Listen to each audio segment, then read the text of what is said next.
my paranormal peeps, and welcome back to another Deep Woods Paranormal podcast. My name is Matt Harvey. I am the founder and lead investigator with Deep Woods Paranormal, and also the host of the Deep Woods Paranormal podcast. So tonight we're going to talk about 5 haunted ghost towns. We've been down the road over haunted bridges. We've been through scary cemeteries, and tonight we're going to kind of continue on with that theme. And we're going to talk about some of the 5 most haunted ghost towns. Now, these are all pretty much out west. There's ghost towns across the whole United States and across the world too. But we're going to talk about these. These are the ones that popped up when I did the 15 most haunted. And again, if you guys want to comment down below, let us know what your favorite haunted ghost town is. But I'm going to cover these, and if you guys like this series, feel free to comment down below. Let us know if you like it or not, where you'd want to investigate. Have you had an experience at any of these little towns? We've had some of these towns that I'm going to talk about tonight, Bodie and Tombstone, Amanda and I think also we've been to the Goldfield in Nevada. So we'll be kind of sharing some personal stories about this too. But all right, so we're going to talk about these 5. So it's Bodie, California, Calico, California, Tombstone, Arizona, St. Elmo in Colorado, and the Goldfield in Nevada. And each of these basically has its own dark legends, ghost stories, and history that's buried beneath the dust. All right, so let's start out with Bodie, California. This was once a booming gold mine town that nearly 10,000 people actually lived at, but now it's frozen in time. Essentially, it's what they called arrested decay, meaning that it's basically people still are keeping it up, but it's just basically not a place where very many people live anymore. So you can still peer inside the windows and see life as it was back in the day. There's still plates on the table, toys on the floor, even beds still made as if families just vanished overnight. But not everybody's left. Actually, people still often appear.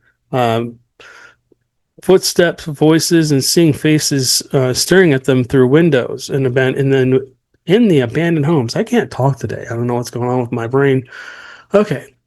All right. So there's also a Bodie curse. The legend says that anyone who takes as much as a rock from Bodie will be haunted until they return it. Park rangers are constantly getting packages every year from people mailing things back, hoping the curse will finally lift. All right, so let's look a little bit more into the hauntings of Bodie. So let me just give you guys some more detail about Bodie. It's a preserved ghost town in California in the high deserts. It was once a thriving gold mining boom town with nearly 10,000 residents, as I said, in the late 1870s. It's protected as a state park. It still has about 100 remaining buildings that are preserved.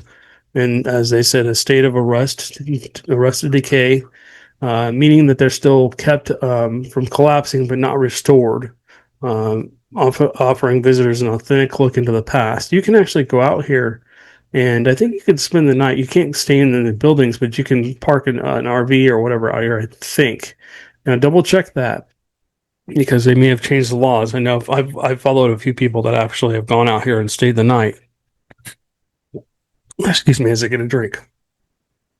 So the history of Bodie. This was discovered in 1859, and basically was a location where they found a lot of gold in the area. The severe winter actually killed Bodie, but the remaining mini mining camp was named, as a severe winter blizzard killed Bodie. It was actually the founder of Bodie, California. They built a new mining camp as it was named in his honor, and then changed the spelling to Bodie. So his name was spelled Bodey. In Bodie, California, is spelled Bodie, if you're a history buff. Okay, so it says after a lucrative gold discovery in 1876, Bodie rapidly expanded, becoming a notoriously lawless and violent town. So anytime I talk about ghosts and stuff like that, I always refer back to history like this. Um, Anytime you have a bunch of things like that happening where people are being killed or whatever, it always leads to ghosts. People getting killed untimely and stuff like that. The town had numerous saloons and rough characters. So it also had a thriving Chinatown as okay. So sorry, somebody's talking to me. I'm gonna start in 3, 2, 1. Okay, so Bodie began its decline in the 1800s as the gold ran out, and then the miners moved on. A major fire in 1932 destroyed much of the downtown area, pushing a few of the remaining residents to leave. And then mining officially ceased in 1942. So basically, that by that time, people were pretty much gone from that place.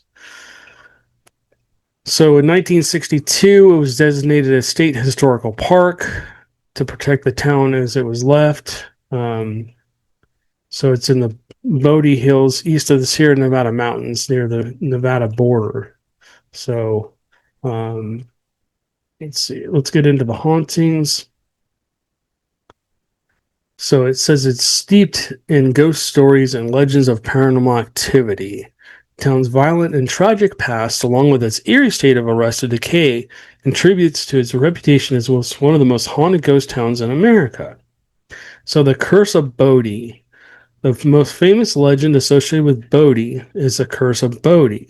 The story claims that taking anything from the park, even a pebble or piece of glass, a rusty nail, anything, will bring you bad luck, misfortune, and tragedy.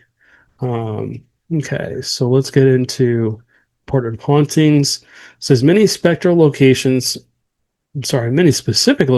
within the park are said to be haunted by spirits of the former residents. J.S. Kane House.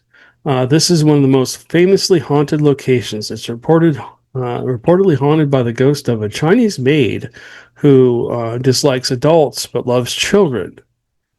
So if people feel like they're being suffocated or pushed, while some children claim that the nice lady read them a bedtime story.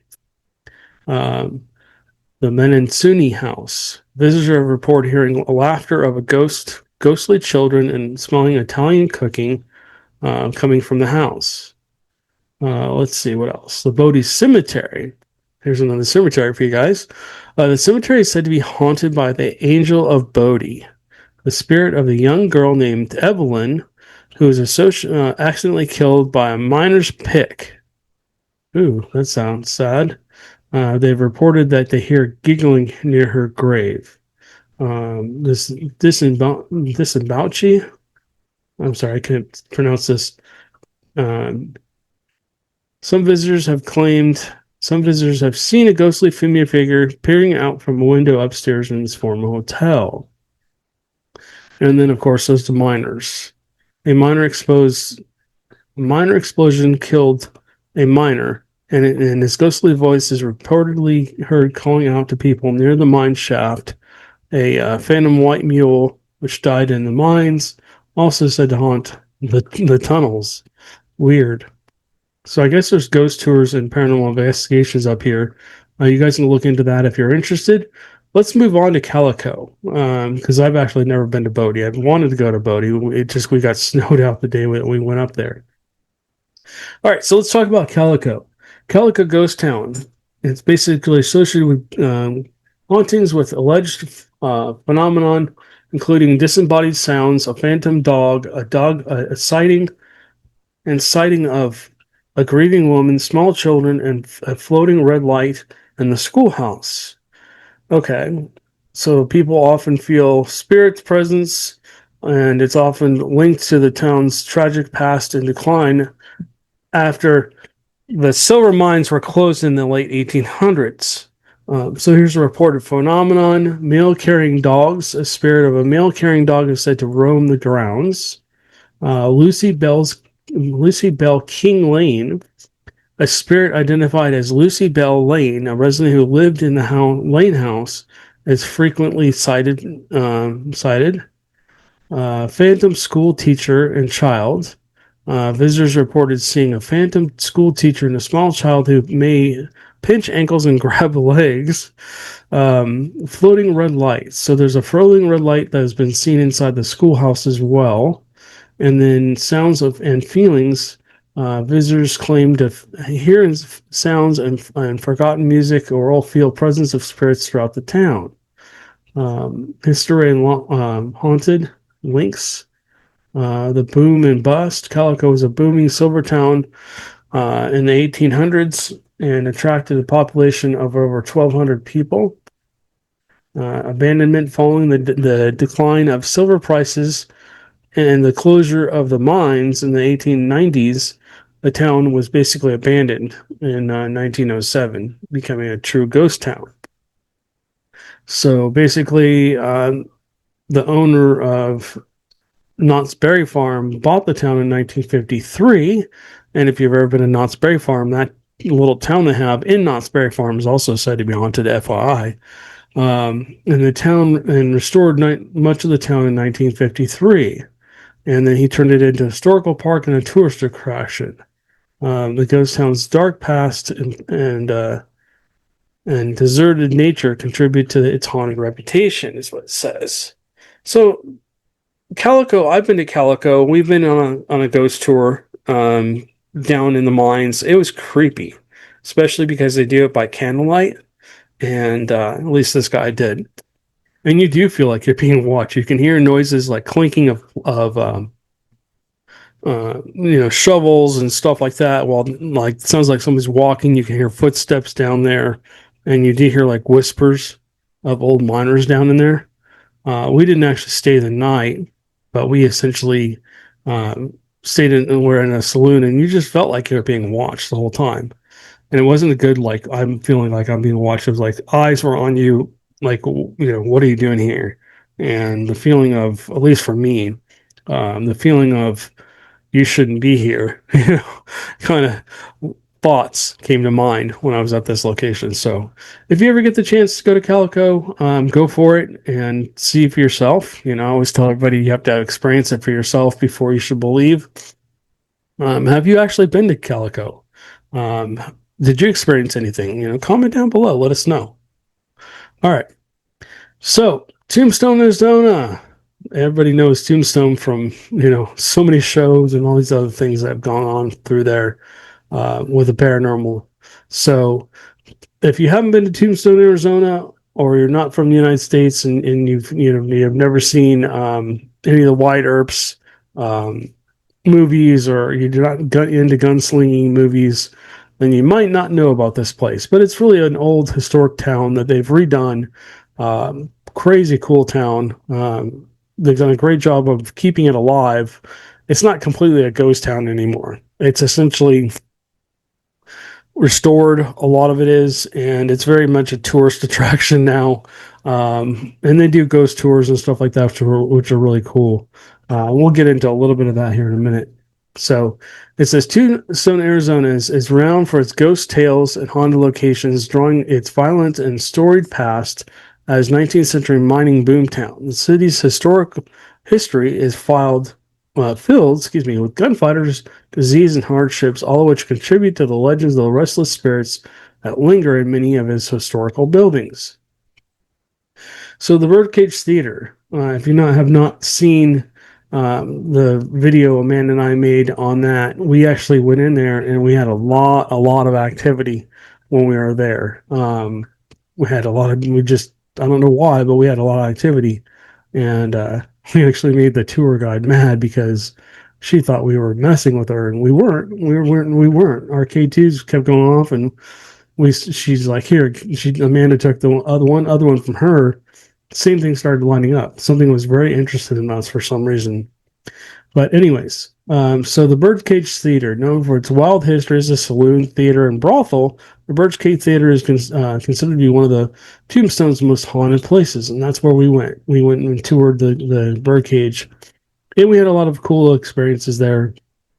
Again, K2's lit up and stuff like that. We did we didn't do a ghost box session because she didn't want us but we did a lot of activity. We had a lot of activity there, so you guys can go watch that video. But anyways, hauntings. Visitors reported hearing disembodied voices, seeing ghostly apparitions of prostitutes and cowboys, and experiencing cold spots, which all pretty much happened to us. Notable spirits. The spirits of a man in a top hat and a woman in a red dress are frequently sighted. Boot Hill, the graveyard there, another graveyard. Um, this historic cemetery, where many of the Tombstone outlaws and notorious figures were actually buried, um, is another hotbed for activity. People have reported capturing unexplained photos and videos and reported seeing full body apparitions walking through the gravestones. Um, so notable spirits. Some believe that the ghost of the participants of the famous gunfight at the OK Corral are buried here, though they died elsewhere. All right, so let's see. You got Big Nose Kate's Saloon, and this is the original Grand Hotel. This establishment was a refuge for many of Tombstone's characters, including Doc Holliday and his lover, Big Nose Kate, and then it's also home to several other ghostly uh, entities. All right, so in this hotel, people report, guests and staff report seeing a ghostly figure believed to be the former hotel's janitor and spectral woman thought to be Big Nose Kate herself. There's also poltergeist activity reported, and all poltergeist means is noisy ghost. It's a German word that basically is polter is noisy and geist is ghost. So the reports include moving objects, flickering lights, and the sound of phantom music. Blah. I can't talk today, guys. Bear with me. So the Tombstone Courthouse. Now, I imagine with all of the criminals and stuff that were being arrested and stuff like that in the day, and all the hangings and all that stuff, this place would probably be heavily haunted. So it kind of goes back to the Whaley House too. I mean, the Whaley House has lots of ghosts of people that were hung there. So, okay. So it's now a state park. The courthouse has a grim history of trials and hangings, as I just said. So, hauntings. Most people have seen shadow figures and hearing unexplained noises, especially in the courthouse and jail cells. Notable spirits. There are tales of man ghostly wandering the courthouse, possibly one of the men who was hanged there. Yeah, I just basically everything I just said. All right, so the Crystal Palace Saloon.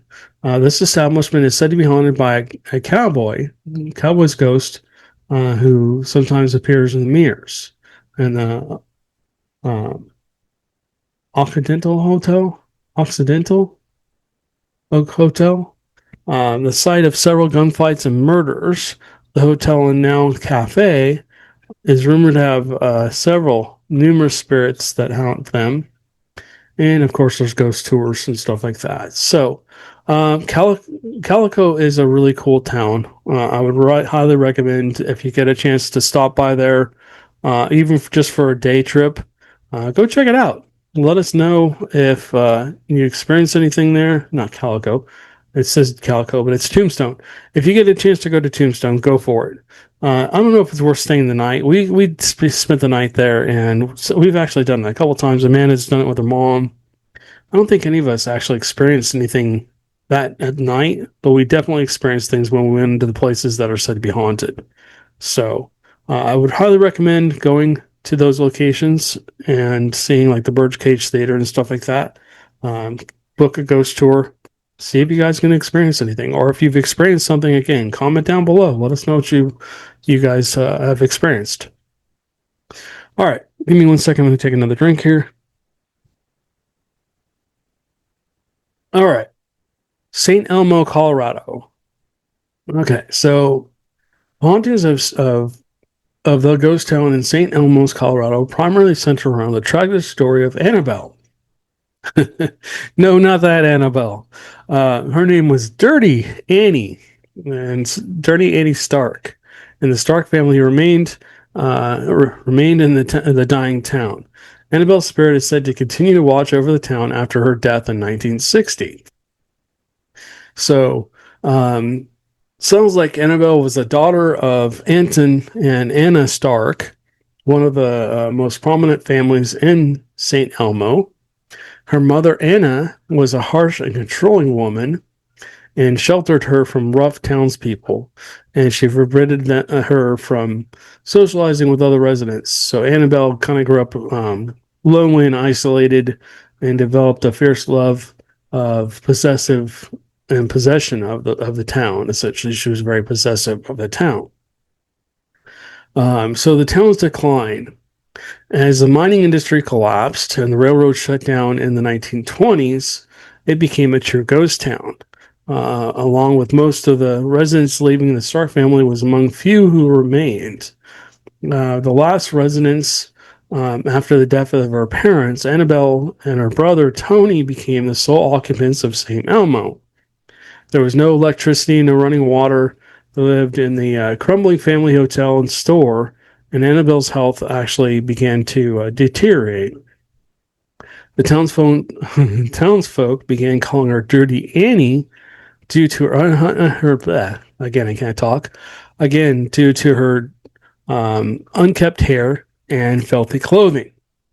So there says protector. Annabelle is known to patrol the town with a loaded shotgun slung over her shoulder, protecting her property from vandals and trespassers. So Annabelle, unfortunately, and Tony were eventually committed to a mental hospital due to their own safety. Through a friend, helped them get released. Tony died, and then Annabelle later died in a nursing home in the 1960s. So it sounds like they lived a pretty tragic life. The town basically just deteriorated around them, and they kind of deteriorated with the town, unfortunately. And so they still haunt the town because they love it so much, which is amazing. So I guess visitors have reported seeing Annabelle's ghostly figure through St. Elmo's continuing protective watch. It says Home Comfort Hotel, which is Annabelle's most often associated location, in her old family home and store. Witnesses have described a sudden, drastic temperature drop, and one skier said they saw a white woman in a white dress standing outside of a second-story window. The ghostly figure reportedly nodded in approval, and after the skier told the group of snowboarders that they were trespassing. So I guess they were in there illegally, and when he told them that they were trespassing, his friends they all pretty much probably left. I would probably too. So doors and windows. On one occasion, children playing at the hotel reported that all the doors and windows suddenly slammed shut, and that was accompanied by a sharp temperature drop. In the streets of St. Elmo, Annabelle's spirit is also said to roam the town streets and carrying her phantom shotgun. Wow. Okay. Well, she's just protective of the location. So that's pretty cool. All right. So have you guys been there? Have you guys been to St. Elmo? Have you seen Annabelle? Did you experience Annabelle? Did you experience anything like that? Did you see her carrying her gun? That would be interesting to find out. Comment down below. Okay. Let's talk about the Goldfield in Nevada. So the Goldfield in Nevada has a long history of paranormal activity, most notably after the notorious Goldfield Hotel, the former boomtown, which also once attracted thousands during the 1900s. Gold Rush is now a living town, with many believing spirits of its early residents are still lingering. All right, so in the Goldfield Hotel itself, it was considered to be by many the most haunted place in Nevada. It was built in 1908. The abandoned building has been the subject of numerous paranormal investigations. And basically, that's where one of the teams that's very popular on TV right now got its start. I can't mention the name because I don't want to have an issue. But anyways, so one of the ghosts that is said to haunt the Goldfield is Elizabeth. She's the most famous ghost, and she's a pregnant woman who was allegedly murdered by the original owner, George Winfield. The story says that Winfield, who was the father of Elizabeth's child, tied her to the radiator in room 109 and left her to die. Her spirit is said to haunt the room and the hallways, moaning in sorrow. That's pretty sad. The phantom poltergeist. This has been witnessed and has been reported. Witnesses have reported seeing a malevolent, unseen entity throwing objects or trying to push people on the lower floors and in the bar. So I guess there's some children's ghosts here too. The apparitions of 2 children and a man have been seen on the 3rd and 4th floors. So there's other haunted locations in Goldfield as well. The Goldfield High School, the historical Goldfield High School, which closed its doors in 1953, had a troubled past that paranormal investigators have explored. People have reported seeing a male apparition, and the reports describe him as appearing in the buildings and auditoriums. There's also whispers and strange noises that come from the vacant school. Here we go. Another cemetery. So the historic cemetery is the Goldfield Cemetery. The historic cemetery is the final resting place of many Goldfield's earlier inhabitants, which includes miners, outlaws, and prostitutes. There are reports of mysterious voices, and if you stand among the graves, you can hear the voices of the deceased on the desert wind, pleading to not be forgotten, is what it says. There's many of the tombstones tell morbid and cautionary tales of the past, including the story of the paste eater who died after consuming library paste out of hunger. Another grave belongs to J.F. Meager, a grave digger who was killed by a rock during a blast while digging a grave that was subsequently buried in the very plot where he was preparing. That's funny. So he was buried where he was trying to dig up. Oh boy. Talk about karma, right? All right, guys. So that's 5 haunted ghost towns, essentially, that you guys can go check out. I would definitely recommend that you guys go check this out and see for yourself if they're haunted. Again, if you've been there before, comment down below. Let us know. I'd love to hear your stories and go from there. But anyways, with that, I'm going to wrap this up, and we will catch you guys on the next one.